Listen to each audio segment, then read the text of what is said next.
सुप्रभात विद्यार्थियों।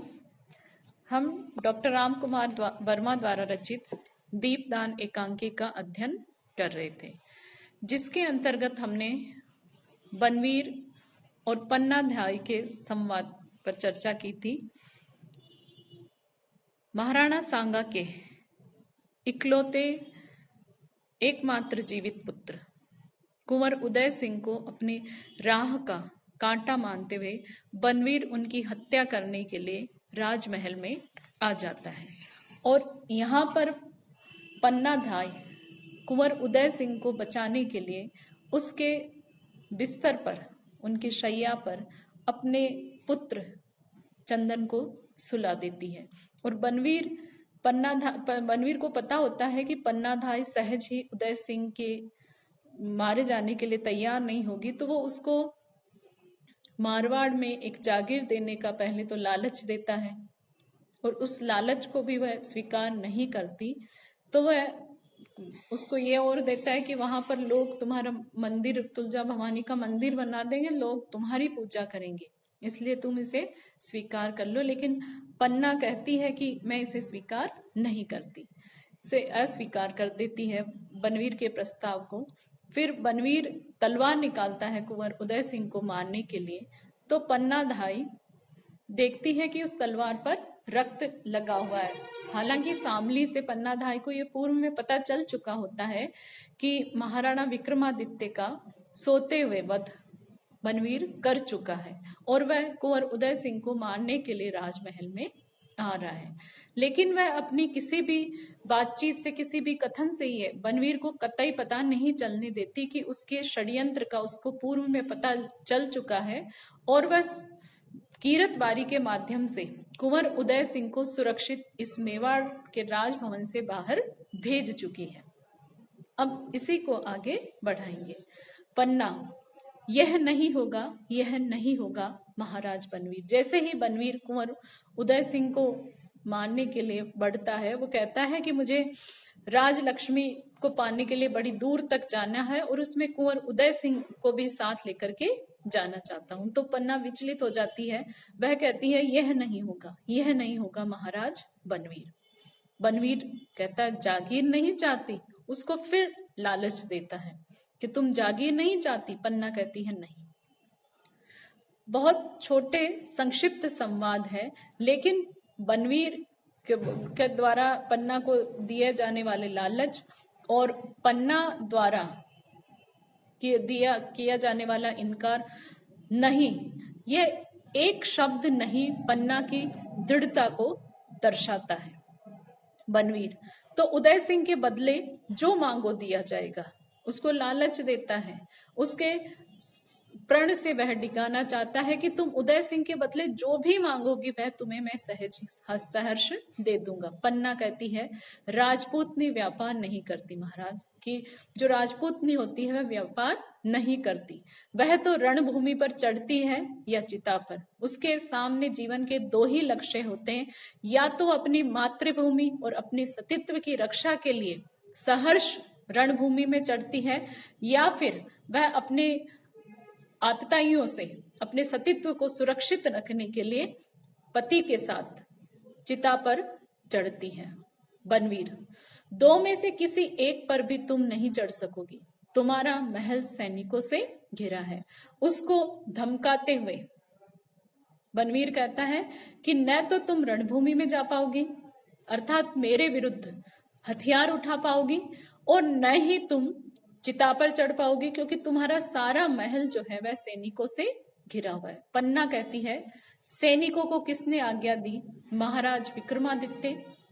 कि सैनिकों को इस राजमहल को घेरने की आज्ञा किसने दी है? उसको सब ज्ञात है, लेकिन वह अनजान बन रही है। और फिर कहती है महाराज विक्रमादित्य। उसका कथन जो है वह अधूरा ही रह जाता है बनवीर बीच में ही में।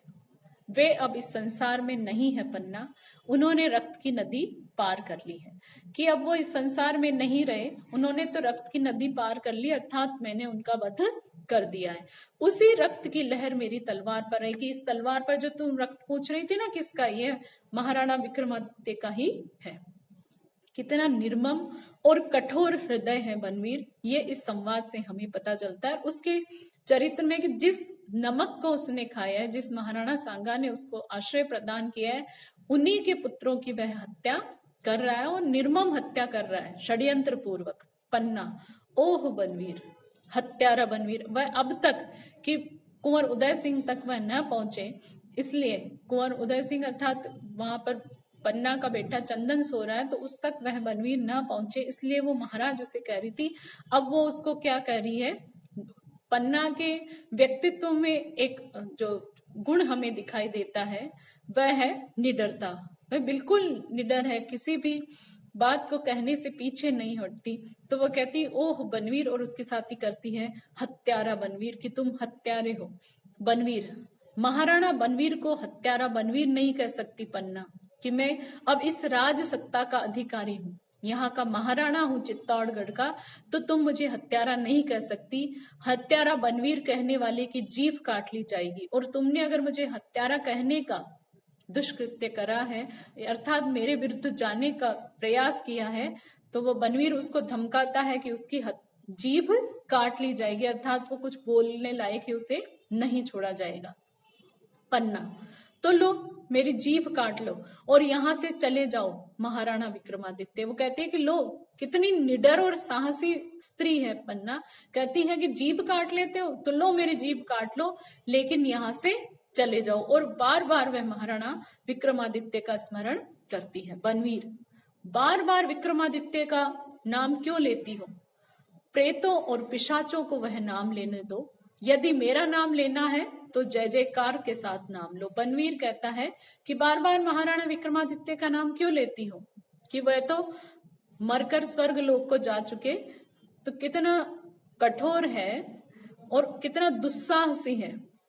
कहता है प्रेतों और पिशाचों को उनका नाम लेने दो, और तुम्हें अगर मेरा नाम लेना है, बनवीर का नाम लेना है, तो जय जयकार के साथ लो, यानी पूरे सम्मान के साथ मेरा नाम लो। पन्ना, धिक्कार है बनवीर, तुम्हारी माँ ने तुम्हें जन्म देते ही क्यों न मार डाला। उसको धिक्कारती है और कहती है कि तुम्हारी माँ ने तुम्हें जन्म लेते ही क्यों नहीं मार डाला, कि ऐसा व्यक्ति जो अपने जिस थाली में उसने खाया उसी थाली में छेद करने वाले व्यक्ति को तो उसकी माँ को जन्म लेते ही मार देना चाहिए था, ताकि वह इस राष्ट्र के लिए, इस मेवाड़ राजवंश के लिए वह किसी प्रकार का खतरा नहीं बनता। कि मतलब जिसमें इतना दुस्साहसी है और इतना निर्मम है कि जो उसका उत्तरदायित्व है उस उत्तरदायित्व से विमुख होकर के वह अपने ही लोगों का की हत्या कर रहा है और षड्यंत्र पूर्वक हत्या कर रहा है, सिर्फ राज्य सत्ता को प्राप्त करने के लिए। बनवीर कहता है चुप रहे धाई, कहाँ है उदय सिंह? की धाई तू चुप रहे, ये बता कि उदय सिंह कहाँ है। पन्ना, तू उदय सिंह को छू भी नहीं सकता, कि तू उदय सिंह को छू भी नहीं सकता। नीच नारकी महाराणा विक्रमादित्य की हत्या के बाद तू उदय सिंह को देख भी नहीं सकता, कि तू नीच है, तेरे कर्म जो है वह अत्यंत निंदनीय है और तू नारकीय है।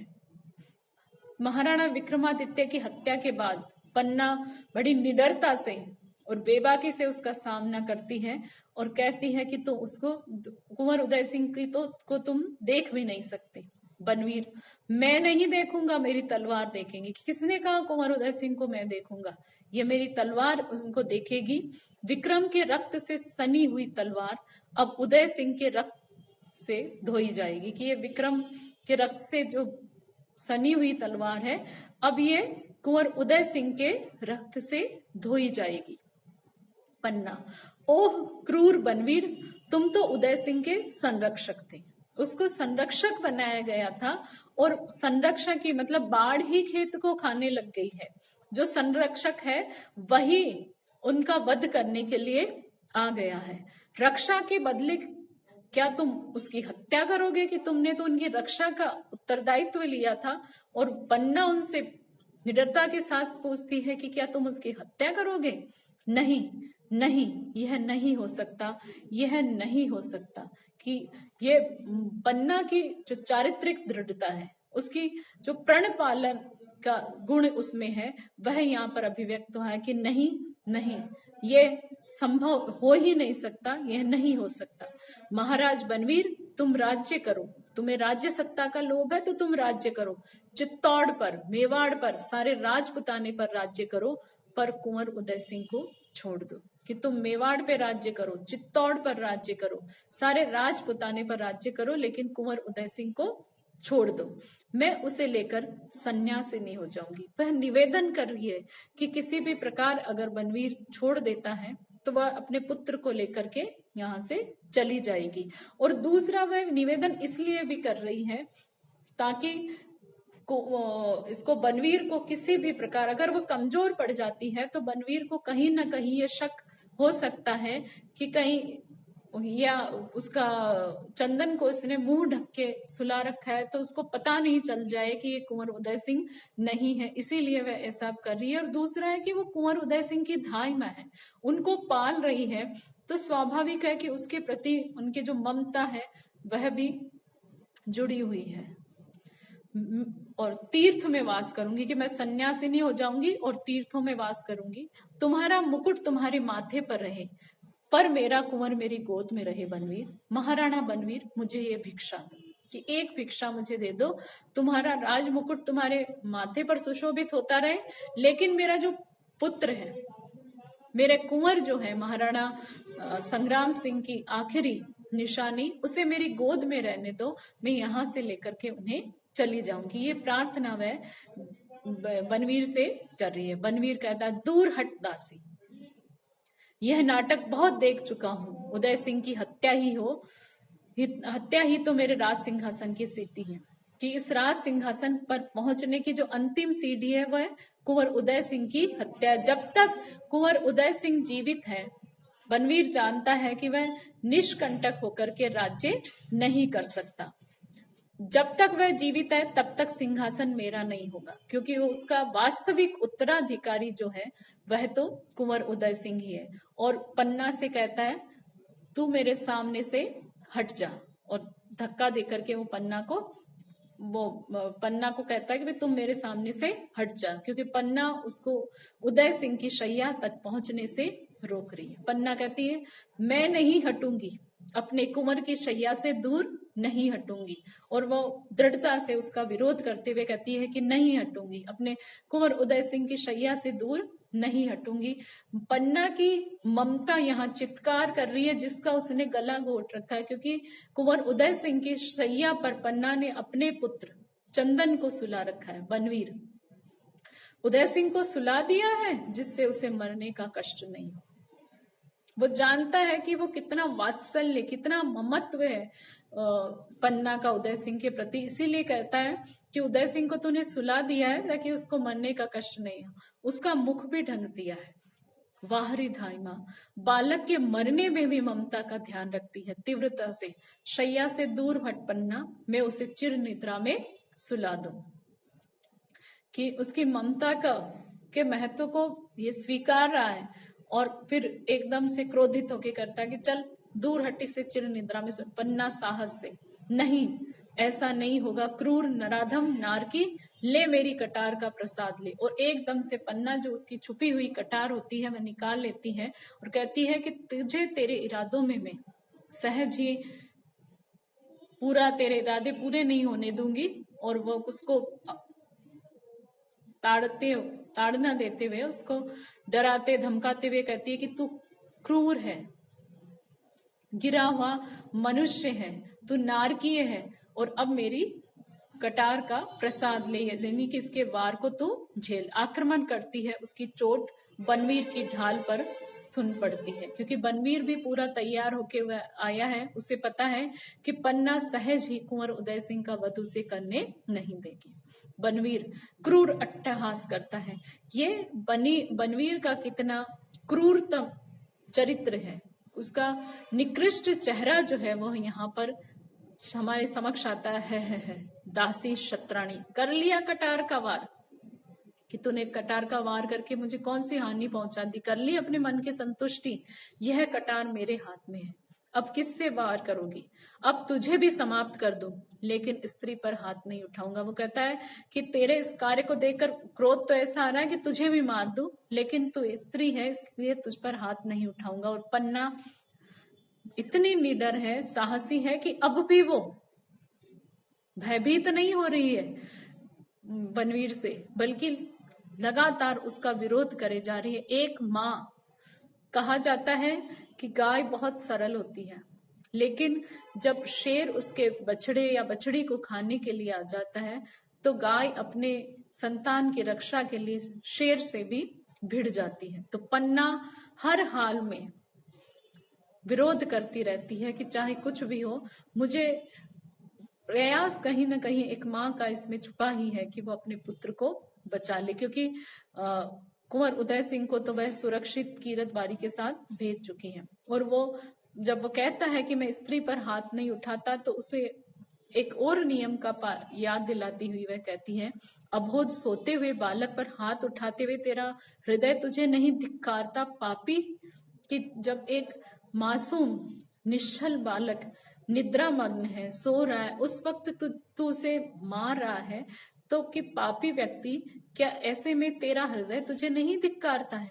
बनवीर शैया के समीप जाकर, यही है मेरे मार्ग का कंटक, कि राज सिंहासन पहुंचने के बीच में जो सबसे बड़ा रोड़ा, जो सबसे बड़ा व्यवधान है, वह यही है।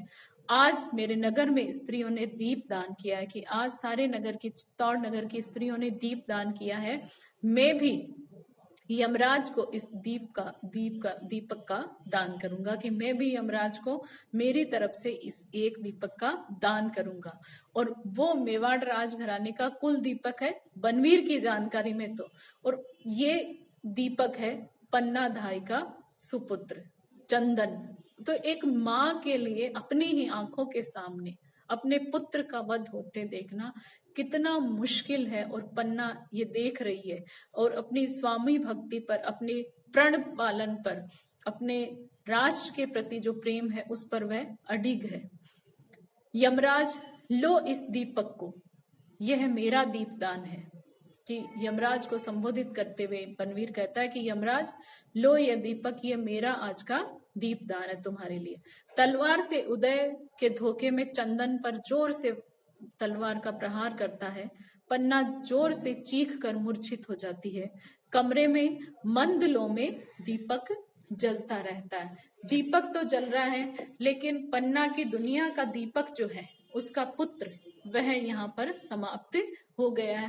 हमेशा हमेशा के लिए वह चिर निद्रा में सो गया है यहाँ पर। और पन्ना जो है वो मूर्छित हो जाती है। मंद लो में जलता हुआ दीपक यहाँ पर प्रतीक है कि मेवाड़ राजघराने का दीपक कुंवर उदय सिंह, उसकी लौ भले ही मंद हो गई हो, लेकिन वह अभी भी जल रहा है, बुझा नहीं है। इस एकांकी में, जो एकांकी के तत्वों के आधार पर हम देखते हैं, तो कथा वस्तु, कथोपकथन, पात्र और चरित्र चित्रण, भाषा शैली, उद्देश्य, संकलन त्रय, अभिनेता तथा अंतर्द्वंद, इन सारी तत्वों के आधार पर डॉक्टर राम कुमार वर्मा द्वारा रचित यह एकांकी दीपदान एकांकी उत्कृष्ट एकांकी है, जिसमें इन सभी तत्वों का कुशल निर्वहन